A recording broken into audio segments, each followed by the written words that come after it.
This might seem like a nitpick, but the world of Zenless Zone Zero is very weird. They have the internet, but it must be so crappy that a VCR movie shop exists. They have flat-screen LCDs on their phones and laptops, but they are still using CRT TVs. They have a sentient AI robot and USB sticks, but they still use tapes. So what is happening here? Are LCDs and flash drives so expensive in this world? No, I think it's more about the style. Zenless Zone Zero is just one of many games that use retrofuturism as its aesthetic choice. This is mostly a what-if stylistic choice where past technologies in real-life history are put into present settings. The beauty is in the fact that you're living in a world imagined by the people in the past. This is what they thought their future would look like. It is always going to feel nostalgic to any people who used to live in that era. For Zenless Zone Zero, I think the chosen aesthetic is the cassette futurism since they rely on big computers and a lot of CRT TVs. But then again, the classic cassette futurism doesn't have smartphones or flat-screen laptop. So, is this wrong? No, in terms of storytelling, this is still totally okay. In any fantasy or sci-fi writing, people always take creative liberties to bend the world building so they can show off cool stuff in their world, like the classical floating island with an endless waterfall, or explosion sounds in space.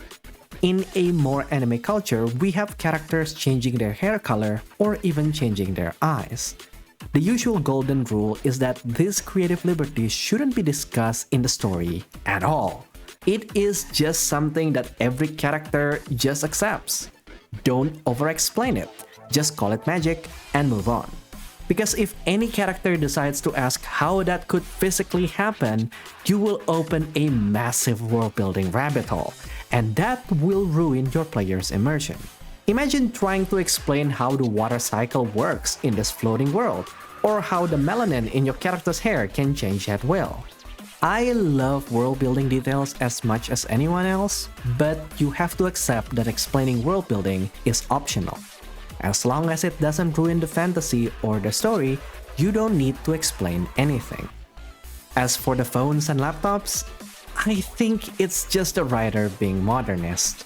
Smartphones have become so important to us in real life that a lot of people just can't imagine a time where people live without them. This is part of a bigger talk about how modern fantasy writers sometimes love to sneak in phones into their fantasy world. And meanwhile, sci-fi writers spend so much time trying to get rid of phones just so they can write a storyline without it. But then again, that's a topic for another day. Let me know what you guys think about this short video content. I have way too many small things to talk about that wouldn't fit my usual video length. So if you guys like it, feel free to leave a like and subscribe so I can make more of them. Have you played Zenless Zone Zero? Do you like the art style and the story? As always, I'm looking forward to reading and replying to your comments down below. And with that, I think I'll see you guys later. Goodbye.